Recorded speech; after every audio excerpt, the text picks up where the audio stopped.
नमस्कार। Current affairs bye सर्विका में आपका स्वागत है। इस सप्ताह के करंट अफेयर्स के वीडियो से आपको जानने को मिलेगा दुनिया का सबसे बड़ा प्रदर्शनी स्थल, ग्रामीण और शहरी स्थानीय निकायों में महिलाओं के लिए 33% आरक्षण प्रदान करने वाला देश का पहला राज्य, उधमपुर रेलवे स्टेशन का नया नाम, भारत में एक राज्य विधानसभा की पहली महिला स्पीकर, एशियाई खेलों का शुभंकर और भी बहुत कुछ। इन सब के बारे में जानकारी के लिए वीडियो पूरा देखें। तो चलिए शुरू करते हैं। करंट अफेयर्स 16 सितंबर से 23 सितंबर 2023। सबसे पहले राष्ट्रीय। प्रधानमंत्री नरेंद्र मोदी ने विश्वकर्मा जयंती के अवसर पर नई दिल्ली के यशोभूमि स्थित international convention and expo centre में पीएम विश्वकर्मा नाम से एक नई योजना शुरू की। श्री मोदी ने द्वारका में यशोभूमि भी राष्ट्र को समर्पित किया। प्रधानमंत्री ने कहा कि पीएम विश्वकर्मा योजना के अंतर्गत 18 विभिन्न क्षेत्रों में काम कर रहे विश्वकर्माओं पर विशेष ध्यान दिया जाएगा। उन्होंने कहा कि सरकार प्रधानमंत्री विश्वकर्मा योजना पर 13,000 करोड़ रुपए खर्च करने जा रही है। कारीगरों को 5% की बहुत सस्ती ब्याज दर पर जमानत मुक्त ऋण प्रदान किया जाएगा। इस योजना में बढ़ई, सुनार, लोहार, राजमिस्त्री, पत्थर की मूर्ति तराशने वाले मूर्तिकार, नाई और नाविक सहित 18 क्षेत्र के पारंपरिक कारीगर शामिल हैं। सरकार 3 लाख रुपए तक का लोन उपलब्ध कराएगी। शुरुआत में 1 लाख रुपए का ऋण दिया जाएगा और 18 महीने तक भुगतान करने के बाद लाभार्थी अतिरिक्त 2 लाख रुपए का पात्र होगा। यशोभूमि नामक भारत अंतर्राष्ट्रीय सम्मेलन और एक्सपो सेंटर बैठकों, सम्मेलनों और प्रदर्शनियों के लिए बनाया गया है। 8,90,000 वर्ग मीटर से अधिक के कुल परियोजना क्षेत्र और 1,80,000 वर्ग मीटर से अधिक के कुल निर्मित क्षेत्र के साथ यशोभूमि दुनिया में सबसे बड़े MICE meeting, incentive, conference and exhibition सुविधाओं वाला केंद्र में से एक है। क्या आपको मालूम है, जर्मनी में हनोवर प्रदर्शनी ग्राउंड दुनिया का सबसे बड़ा प्रदर्शनी स्थल है, जो कि जर्मनी की अर्थव्यवस्था को पुनर्जीवित करने के लिए द्वितीय विश्व युद्ध के बाद अंग्रेजों द्वारा विकसित किया गया था। संसद ने लोकसभा, राज्य विधानसभाओं और दिल्ली विधानसभा में महिलाओं के लिए 1/3 सीटें आरक्षित करने के लिए महिला आरक्षण विधेयक पारित किया। संसद ने 128वां संविधान संशोधन विधेयक 2023 पारित कर दिया है। यह विधेयक लोकसभा, राज्य विधानसभाओं और दिल्ली विधानसभा में महिलाओं को 1/3 आरक्षण प्रदान करने का प्रावधान करता है। इस विधेयक को नारी शक्ति वंदन अधिनियम भी कहा गया है। महिला आरक्षण विधेयक पहली बार 1996 में HD देवेगौड़ा के कार्यकाल के दौरान लोकसभा में पेश किया गया था। क्या आपको मालूम है, 1991 में ओडिशा ग्रामीण और शहरी स्थानीय निकायों में महिलाओं के लिए 33% आरक्षण प्रदान करने वाला देश का पहला राज्य बन गया था। लोकसभा में महिला सांसदों की सबसे अधिक हिस्सेदारी बीजू जनता दल से है, जो 41.7% है। पूर्व राष्ट्रपति रामनाथ कोविंद की अध्यक्षता में एक राष्ट्र एक चुनाव समिति की पहली बैठक इस महीने की 23 तारीख को हुई। यह समिति लोकसभा, विधानसभाओं, नगर निकायों और पंचायतों के चुनाव के एक साथ कराने की संभावनाओं पर विचार के बाद अपनी सिफारिशें देगी। सरकार ने इस महीने की 2 तारीख को श्री कोविंद की अध्यक्षता वाली 8 सदस्यीय समिति के संबंध में अधिसूचना जारी की थी। इस समिति के सदस्यों में केंद्रीय गृह मंत्री अमित शाह, कांग्रेस के लोकसभा में नेता अधीर रंजन चौधरी, राज्यसभा के पूर्व नेता विपक्ष गुलाम नबी आजाद, 15वें वित्त आयोग के पूर्व अध्यक्ष NK सिंह, लोकसभा के पूर्व महासचिव सुभाष कश्यप, वरिष्ठ वकील हरीश साल्वे और पूर्व मुख्य सतर्कता आयुक्त संजय कोठारी शामिल हैं। जम्मू कश्मीर में उधमपुर रेलवे स्टेशन का नाम औपचारिक रूप से शहीद कैप्टन तुषार महाजन रेलवे स्टेशन कर दिया गया। इस संबंध में केंद्रीय मंत्री जितेंद्र सिंह की उपस्थिति में उधमपुर में एक कार्यक्रम का आयोजन किया गया। इस कार्यक्रम में कैप्टन तुषार महाजन के माता-पिता, जिले के गणमान्य व्यक्ति और सेना के अधिकारी मौजूद थे।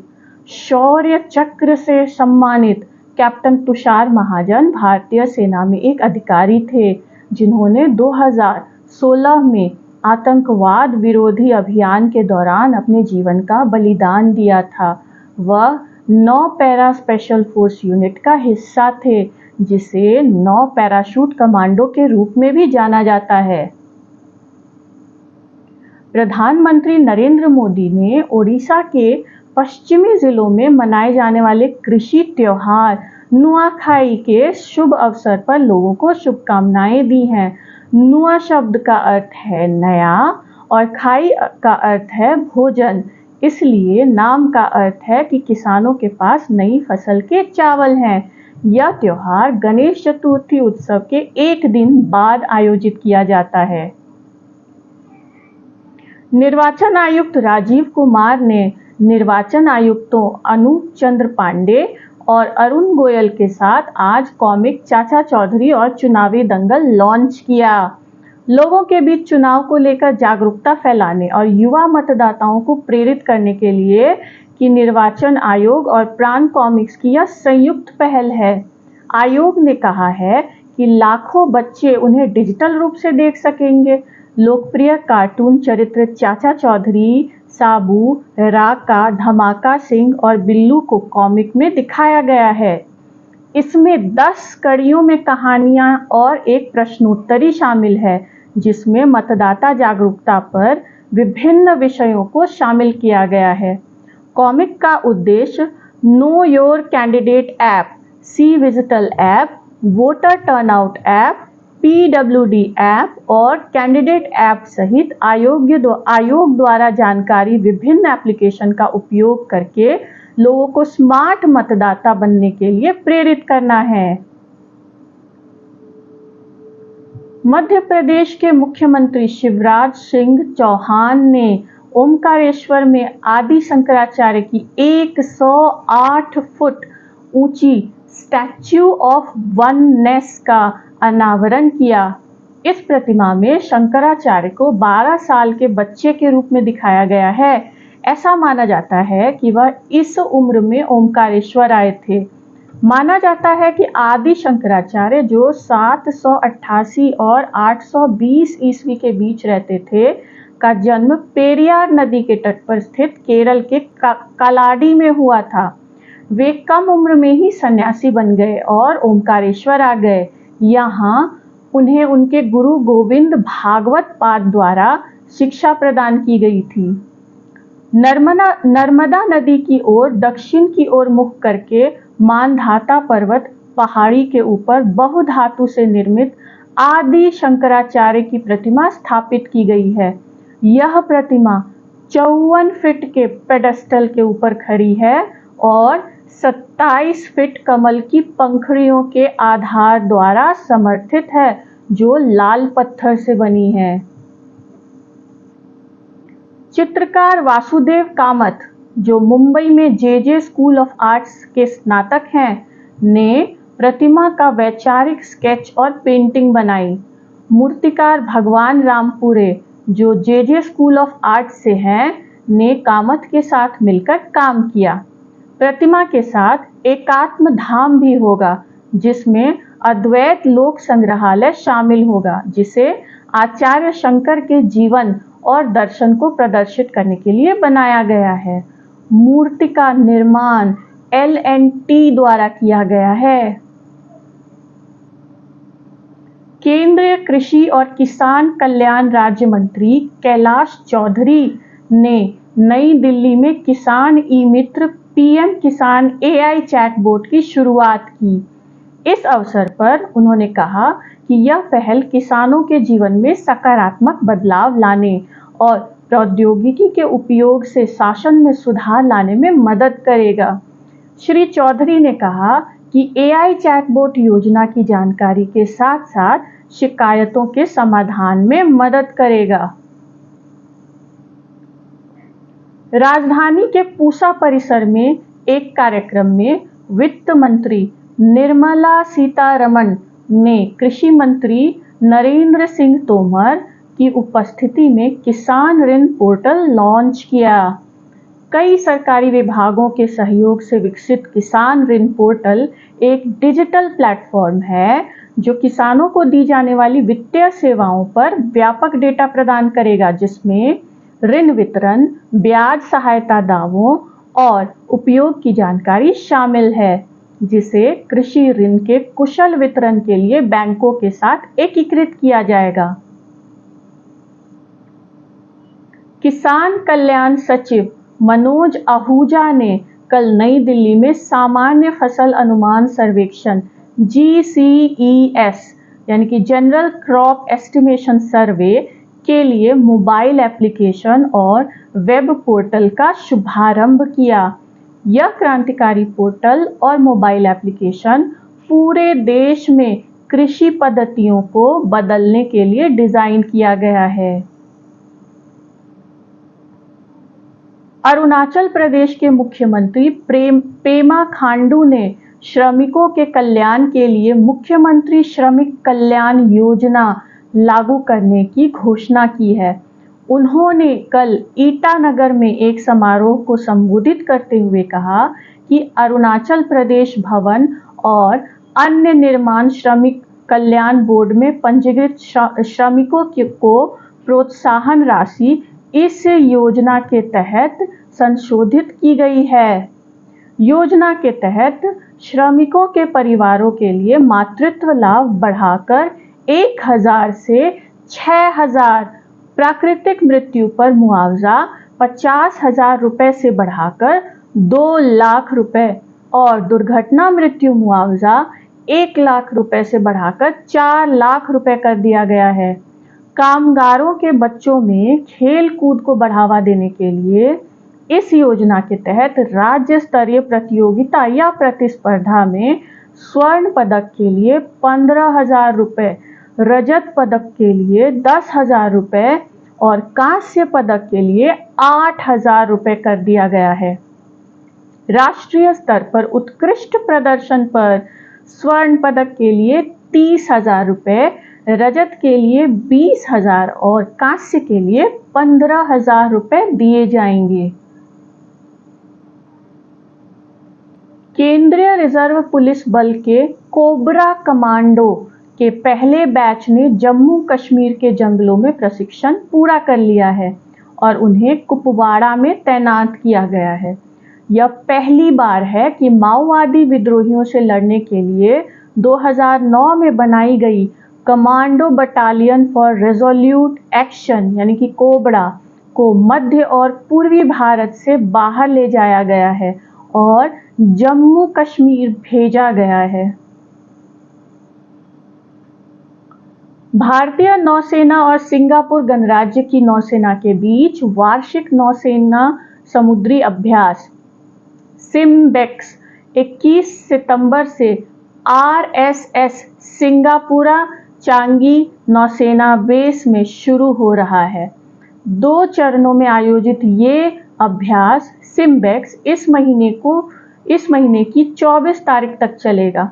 हार्बर चरण में व्यावसायिक विचार विमर्श, क्रॉस डेक दौरे, विषय वस्तु विशेषज्ञ आदान प्रदान और खेल फिक्सचर से संबद्ध गतिविधियां और समुद्री चरण में वायु सुरक्षा तोप फायरिंग, पनडुब्बी रोधी और अन्य समुद्री अभियानों के अभ्यास शामिल हैं। इस अभ्यास में रणविजय, कावारत्ती और सिंधु केसरी और लंबी दूरी के समुद्री गश्ती विमान P-81 भाग ले रहे हैं। सिम्बेक्स भारतीय नौसेना का किसी अन्य देश के साथ किया गया सबसे लंबा नौसैनिक अभ्यास है। दोनों नौसेनाओं की इकाइयां समुद्री क्षेत्र में संयुक्त रूप से विभिन्न विषयों के संचालन के साथ अपने युद्ध कौशल को भी निखारेंगी। भारतीय सेना को बेंगलुरु स्थित SSS डिफेंस द्वारा विकसित मेड इन इंडिया स्नाइपर राइफलों की आपूर्ति की जाएगी। कंपनी, जो सेना के लिए छोटे हथियारों, गोला बारूद और उच्च प्रकाशिकी के निर्माण पर केंद्रित है, ने 2 स्नाइपर राइफल वाइपर और सबर विकसित की है। ओडिशा की राजस्व और आपदा प्रबंधन मंत्री और 6 बार की विधायक प्रमिला मलिक ओडिशा विधानसभा की पहली महिला स्पीकर बनेंगी। क्या आपको मालूम है, शन्नो देवी भारत में एक राज्य विधानसभा की पहली महिला स्पीकर थीं। वह 6 दिसंबर 1966 से 17 मार्च 1967 तक हरियाणा विधानसभा की स्पीकर थीं। अब कला और संस्कृति। पश्चिम बंगाल के वीरभूम जिले के शांति निकेतन को यूनेस्को की विश्व धरोहर सूची में शामिल किया गया है। नोबेल पुरस्कार से सम्मानित रविंद्रनाथ टैगोर के पिता महर्षि देवेंद्रनाथ टैगोर ने 1901 में इसकी स्थापना की थी। यह प्राचीन भारतीय परंपराओं पर आधारित एक आवासीय विद्यालय और कला केंद्र है। वर्ष 1913 में साहित्य में नोबेल पुरस्कार जीतने के बाद रविंद्रनाथ टैगोर ने 1921 में विश्व भारती विश्वविद्यालय की स्थापना की थी। क्या आपको मालूम है, विश्व भारती विश्वविद्यालय भारत का एकमात्र केंद्रीय विश्वविद्यालय है जिसके कुलाधिपति प्रधानमंत्री हैं।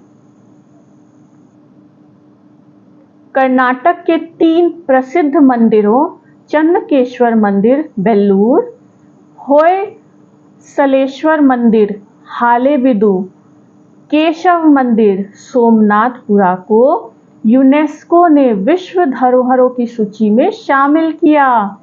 होयसल के मंदिरों के लिस्ट में शामिल होने के साथ ही भारत के कुल 42 स्थल यूनेस्को विश्व धरोहर स्थलों की सूची में शामिल हो गए। होयसल साम्राज्य ने 10वीं से 14वीं सदी के बीच दक्षिण भारत पर शासन किया और ये उस समय के सबसे शक्तिशाली साम्राज्यों में से एक थे। होयसल शासकों की राजधानी बेलूर थी। बाद में द्वार समुद्रा, जिसे अब हालेबिदु कहते हैं, को अपनी राजधानी बनाया गया। होयसल राजवंश के राजा विष्णुवर्धन ने बेल्लूर के चन्नकेश्वर मंदिर का निर्माण 1104 से 1117 ईस्वी के बीच और हालेबिदु के होयसलेश्वर मंदिर का निर्माण 1121 से 1160 ईस्वी के बीच कराया था। चन्नकेश्वर को भगवान विष्णु के अवतार माना जाता है। होयसलेश्वर मंदिर भगवान शिव को समर्पित है। मैसूर जिले के सोमनाथपुरा में केशव मंदिर स्थित है, जिसका निर्माण 1268 ईस्वी में होयसल वंश के राजा नरसिम्हा तृतीय के मंत्री सोमदत्तनायक ने कराया था। शांति निकेतन और होयसल के मंदिरों को इस सूची में शामिल करने का निर्णय सऊदी अरब में विश्व धरोहर समिति के 45वें सत्र के दौरान लिया गया। अमृता शेरगिल की द स्टोरी टेलर नामक पेंटिंग 61.8 करोड़ रुपए में बिकी और इतिहास में नीलाम होने वाली सबसे महंगी भारतीय कलाकृति बन गई। ऑयल ऑन कैनवास की इस उत्कृष्ट कृति ने एक नया रिकॉर्ड बनाया। इस महीने की शुरुआत में सैयद हैदर रजा की जेस्टेशन 51.75 करोड़ रुपए में बिकी थी। क्या आपको मालूम है, अब तक बेची गई सबसे महंगी पेंटिंग साल्वाटोर मुंडी है, सेवियर ऑफ द वर्ल्ड, जिसे लियोनार्डो दा विंची ने बनाया है। जाने माने फिल्म अभिनेता सुरेश गोपी को सत्यजीत रे film and television institute society SRFIT के अध्यक्ष और 3 साल की अवधि के लिए सत्यजीत रे film and television institute Kolkata की गवर्निंग काउंसिल के अध्यक्ष के रूप में नामित किया गया है। चौथा नदी उत्सव 22 सितंबर से नई दिल्ली के इंदिरा गांधी राष्ट्रीय कला केंद्र में शुरू होगा। इस वर्ष का विषय यमुना नदी पर केंद्रित है। 3 दिन तक चलने वाले इस कार्यक्रम में सांस्कृतिक कार्यक्रम, पुस्तक मेला, वृत्त चित्र फिल्म महोत्सव और कठपुतली शो सहित कई प्रकार के कार्यक्रम होंगे। इसमें नदी संरक्षण के विषय पर आधारित चित्र, सांझी कला और स्कूली बच्चों द्वारा बनाए गए चित्रों को भी प्रदर्शित किया जाएगा। अब अंतरराष्ट्रीय। 5 आइज खुफिया जानकारी साझा करने वाले ढांचे में कनाडा के सहयोगी ऑस्ट्रेलिया और अमेरिका ने मंगलवार को प्रधानमंत्री जस्टिन ट्रूडो के आरोपों पर गहरी चिंता व्यक्त की कि भारत सरकार के एजेंटों और कनाडा में खालिस्तानी नेता हरदीप सिंह निज्जर की हत्या के बीच संभावित संबंध हैं।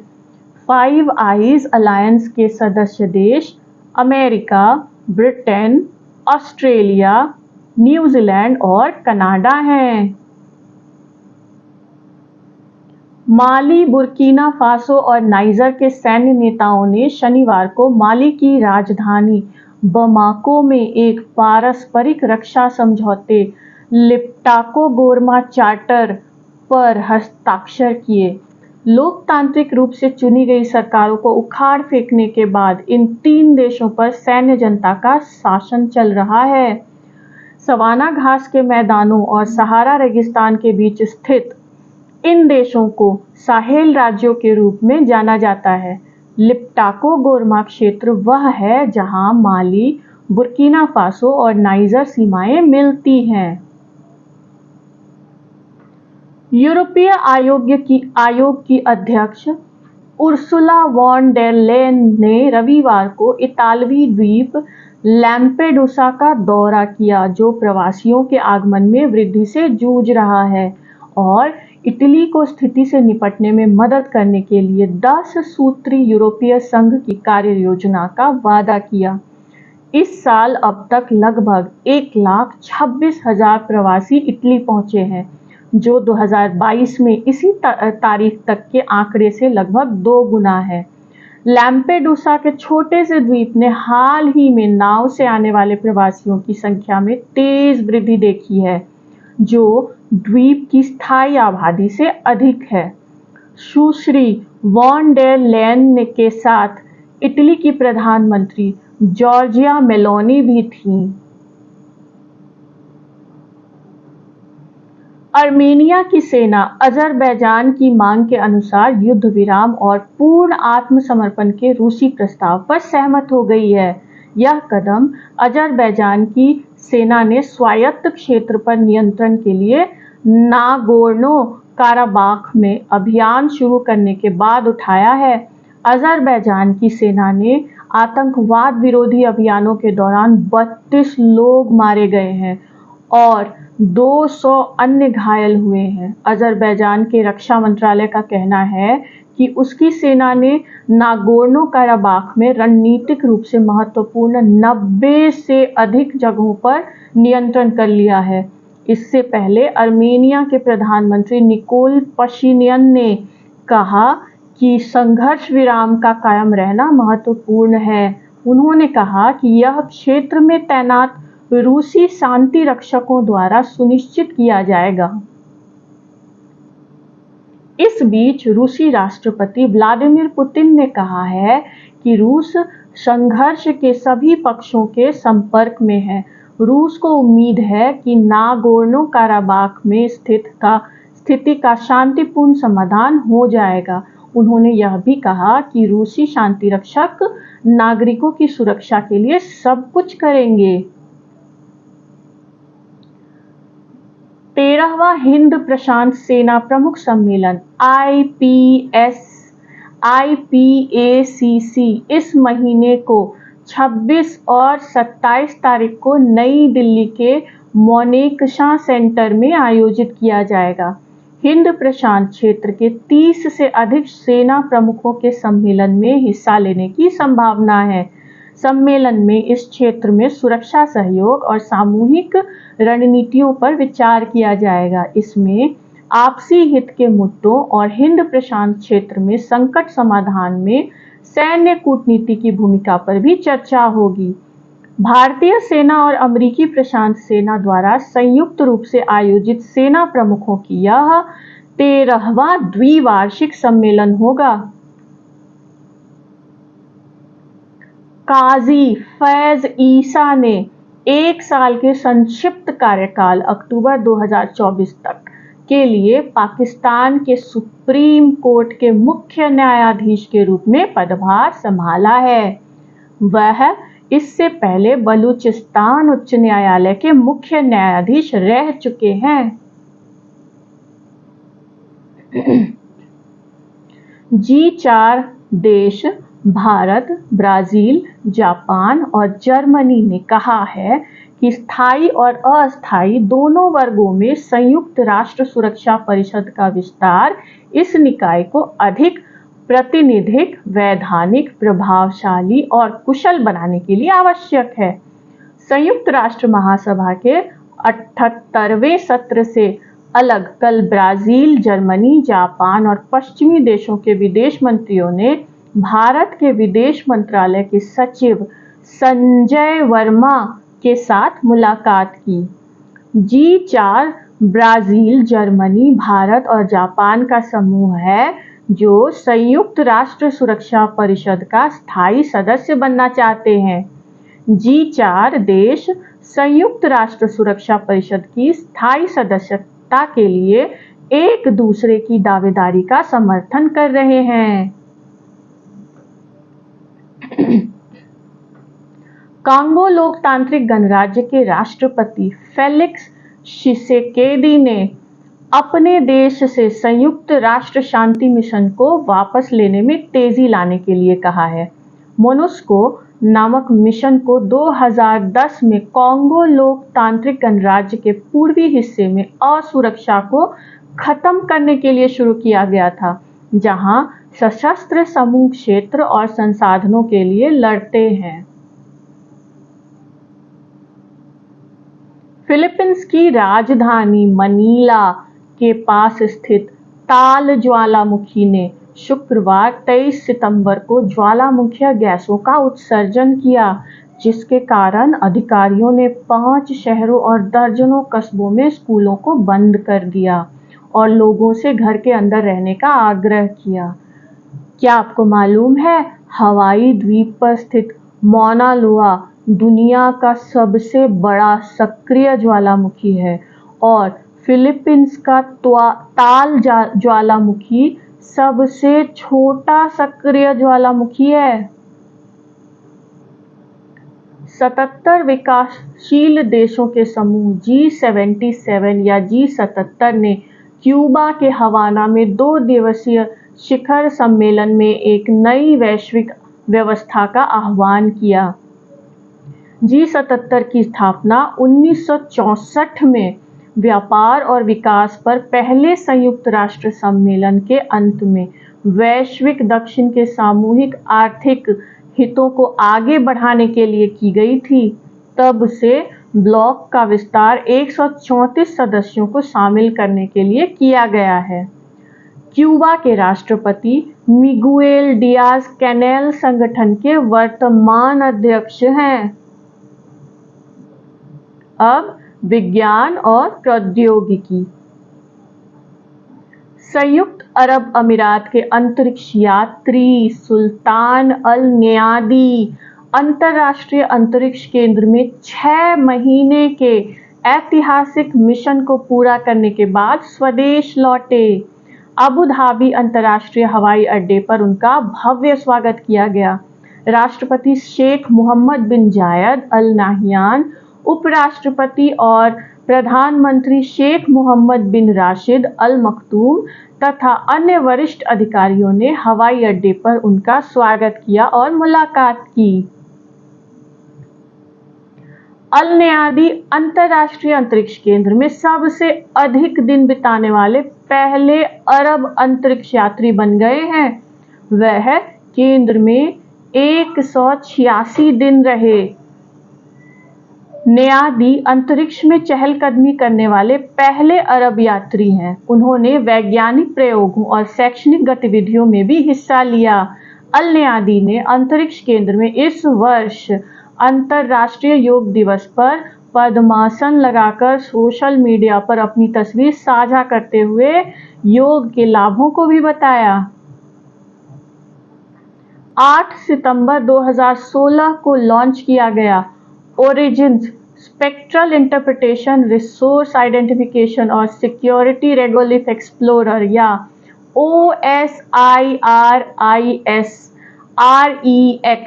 अंतरिक्ष यान ने बेन्नु नामक पृथ्वी के निकट एस्टेरॉयड की यात्रा की और सतह से चट्टानों और धूल का एक नमूना एकत्र किया। अंतरिक्ष यान 24 सितंबर 2023 को नमूना देने के लिए पृथ्वी पर वापस जा रहा है। इसके बाद यह स्पेसक्राफ्ट एस्टेरॉयड एपोफिस का अध्ययन करने के मिशन पर जाएगा। अब व्यापार और अर्थव्यवस्था। भारत 2027 में सीमेंट से जुड़े विभिन्न यौगिक तत्वों पर विचार विमर्श के लिए नई दिल्ली में अंतर्राष्ट्रीय सम्मेलन का आयोजन करेगा। वाणिज्य और उद्योग मंत्रालय ने आज एक घोषणा में बताया है कि IIT दिल्ली के साथ मिलकर राष्ट्रीय सीमेंट एवं भवन निर्माण सामग्री परिषद ने थाईलैंड के बैंकॉक में चल रहे 16वें अंतर्राष्ट्रीय सम्मेलन में एक प्रस्तुति दी। इसमें भारत ने स्विट्जरलैंड और संयुक्त अरब अमीरात को हराकर यह बोली जीती। एनवीडिया और इन्फोसिस ने एक नई रणनीतिक साझेदारी की घोषणा की है, जिसमें वे उत्पादकता बढ़ाने के लिए उत्पादक AI आधारित समाधानों के साथ उद्यमों और व्यवसायों को सशक्त बनाएंगे। इस सहयोग के माध्यम से एनवीडिया अपने enterprise grade AI model, run time और GPU सिस्टम को इन्फोसिस टोपाज में लाएगा। Infosys topaz generative artificial intelligence प्रौद्योगिकियों का उपयोग करके सेवाओं, समाधानों और प्लेटफॉर्मों का एक सेट है। फॉक्स न्यूज के संस्थापक रूपर्ट मर्डॉक ने कंपनी के चेयरमैन पद से इस्तीफा देने का फैसला किया है। उनके बेटे लाचलान अगले चेयरमैन होंगे। Rupert Murdoch Wall Street Journal और न्यूयॉर्क पोस्ट के मालिक भी हैं। अब खेल कूद। भारतीय युवा पहलवान अंतिम पंघाल ने सर्बिया के बेलग्रेड में चल रही विश्व चैंपियनशिप में महिलाओं के 53 किलोग्राम वर्ग में कांस्य पदक जीता। भारत के लिए पेरिस ओलंपिक 2024 का कोटा भी हासिल करते हुए 19 वर्षीय अंतिम पंघाल ने कांस्य पदक मुकाबले में 2 बार की यूरोपीय चैंपियन एम्मा जोना डेनिस मालमग्रेन को 16-6 से हराया। एशियाई खेल 23 सितंबर से चीन के हांगझोउ में शुरू हुए। बिग लोटस नाम के हांगझोउ ओलंपिक खेल स्टेडियम में शाम को इन खेलों का भव्य उद्घाटन समारोह आयोजित किया जाएगा। पुरुष हॉकी टीम के कप्तान हरमनप्रीत सिंह और जानी मानी मुक्केबाज लवलीना बोर्गोहेन उद्घाटन समारोह में राष्ट्रीय ध्वज लेकर भारतीय दल का नेतृत्व करेंगे। एशियाई खेलों में 45 देशों के एथलीट 40 खेलों की 61 स्पर्धाओं में अपना दमखम दिखाएंगे। भारत ने 655 एथलीट, 260 कोच और सहायक स्टाफ सहित 921 सदस्यों का भारी भरकम दल भेजा है। भारतीय खिलाड़ी 40 स्पर्धाओं में हिस्सा लेंगे। यह एशियाई खेलों में भारत का अब तक का सबसे बड़ा दल है। खेलों में 3 शुभंकर चेन चेन, कांग कोंग और लियान लियन होंगे।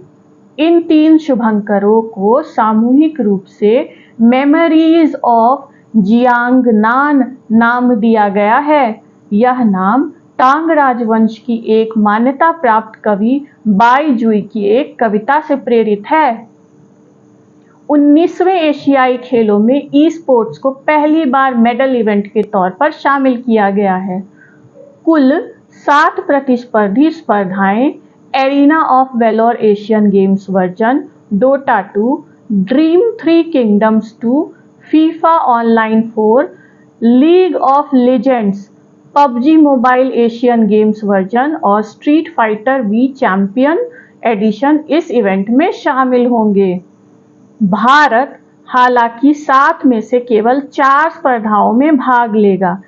League of Legends, Dota 2, FIFA और स्ट्रीट फाइटर। क्या आपको मालूम है, सचिन नाग एशियाई खेलों में स्वर्ण पदक जीतने वाले पहले भारतीय हैं।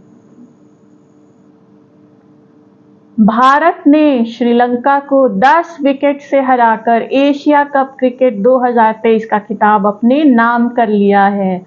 भारत ने अब तक 8 बार टूर्नामेंट जीता है। मोहम्मद सिराज को फाइनल में मैन ऑफ द मैच चुना गया। धन्यवाद। यदि वीडियो पसंद आया हो तो लाइक करें, अपने परिचितों के साथ शेयर करें और अगर अब तक सब्सक्राइब नहीं किया है तो कृपया सब्सक्राइब करें और देखते रहें करंट अफेयर्स बाय सर्विका।